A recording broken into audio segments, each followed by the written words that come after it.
What's up, guys? I'm out here in Mammoth, up in the Eastern Sierra. It's like late September. Fall has arrived here in California. This is the time for cozy fires and early nights in, as the days get shorter and the leaves decay. Before it goes too fast, I want to slow down and enjoy a bit of the fall here in the Eastern Sierra. So I just wanted to share with you my favorite spots to see the leaves change up here in the Eastern Sierra. Now, I wanted to keep this list a little bit accessible for the majority of people watching.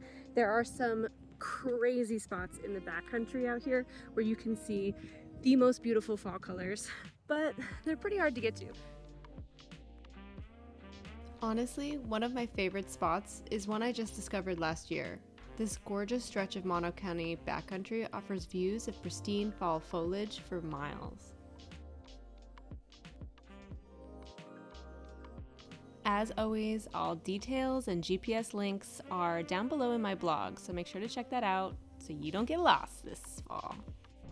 It can be found along Sage Hen Meadows Road, an unpaved fire road that is in decent condition off Highway 120. The road rises up out of the dusty Mono Basin, flanked by aspens on both sides. Even on the drive up, there's stellar views of the aspens dripping over the road, sparkling red and gold as the leaves gently dance in the breeze. Just below the summit is a small parking lot where photographers and sightseers gather for the impressive fall show. Sage Hen is one of the first spots to turn in the Eastern Sierra, so it's advisable to go earlier in the season to ensure you don't miss all the spectacle.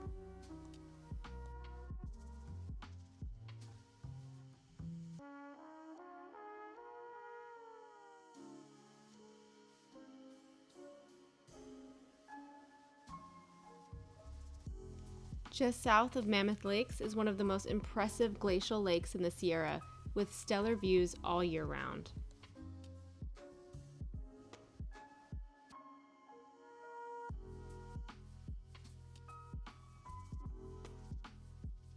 While even just stepping out of your car is beautiful, I admit that the best spot for leaf lurking is at the back of Convict.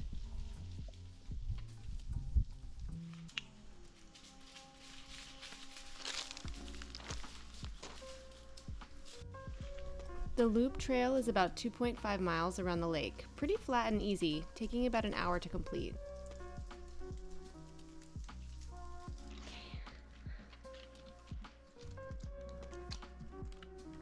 At the back of the lake, the trail turns into an adorable boardwalk through the aspens. It makes for a lovely stroll as the leaves flutter lightly in the wind. Convict actually kind of has a pretty morbid history. It's named after a bunch of convicts that fled Carson City and were eventually shot trying to escape. Convict Lake is definitely a land of contrasts, from its eruptive glacial history to its bloody human past, juxtaposed with its pristine alpine beauty. There's nothing like it, especially in the fall. However, the northern side lacks shade trees, so a full loop may not be advisable in the heat of the day. Rock Creek Canyon and Lake area is another gem, not just during fall colors, but also year-round. It sits about 13 miles south from Mammoth Lakes. There are over 50 streams and small bodies of water in this drainage area, so you'll want to stop a million times to soak in the views. On the way up towards the lake, my favorite places to stop are all the small little campgrounds that sit nestled in the canyon. Next, head further down the road to Rock Creek Lake. There are a few campsites in this area, but be advised, you can't camp right next to your vehicle. Rock Creek Trailhead offers a small and easy hike around the lake.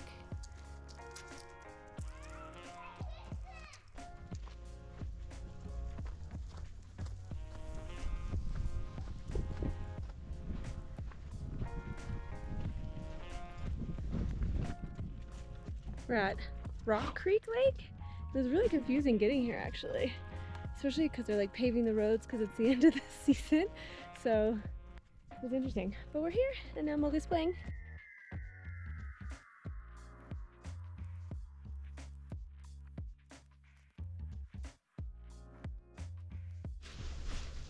If you want more of a panoramic vista for your fall foliage, head back up towards the main road and stop at the Hilton Lakes trailhead. Now, this hike is actually several miles, but you can just do a small portion of it. The beginning has you strolling directly through the aspen grove with an aerial view of Rock Creek Lake in the distance. It's spectacular.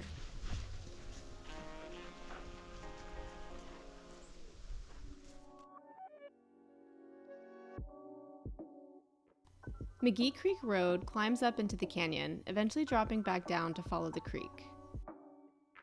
The area is gorgeous all year, with tons of wildflowers in the spring and aspens along the creek exploding in bright fall colors. This is beautiful. The hike itself is really strenuous. It's like 11 miles to Steelhead Lake and a whopping 13.6 to Big McGee Lake. In fact, I've actually never done it all the way through. Last time I went in May of 2022, the water was flowing too much to actually make it to the lakes. Still, there are gorgeous meadows and views all along this hike. To see the aspens, you can really just walk out to the beginning of the trail, stopping in to pop in and out of the small enclaves surrounding the creek. Rush Creek is further north on Highway 158, about halfway through the June Lake Loop. The creek runs nearly 30 miles and feeds into the pristine lakes in this drainage area, including June, Gull, Silver, and Grant Lakes. Make sure to stop at June Lake Brewery for a cold beverage. It's one of my favorite breweries up in the Sierra. I really enjoy sitting at Silver Lake to imbibe and have a snack before heading to the best part of the creek between Silver and Grant Lakes. Rush Creek is known for its world-class fishing, with tons of brown trout waiting for a fight. All along the creek are small waterfalls and dams, which were pumping the last time I visited early this summer. There is a 4.2-mile trail that flanks the creek to Horsetail Falls and Agnew Lake, but I admit I have yet to try it. I really need to step my hiking game up in the June Lake area. Still, you can get some great shots just driving along the creek, stopping at the small waterfalls and dam systems that make it so engaging. While this is technically Inyo County and about 40 miles from Mammoth Lakes, it's still worth a mention. The Bishop Creek flows across dozens of miles, draining snowmelt from the high country of the Bishop Pass. My photographer father, who contributed several striking photos used in this video, made me promise I would put in an honorable mention here. Check out his website link below to order any prints of the pictures used that you really like. So I'm gonna keep going on our walk here, but I wanted to wish you a happy fall season. Thanks for watching. Bye.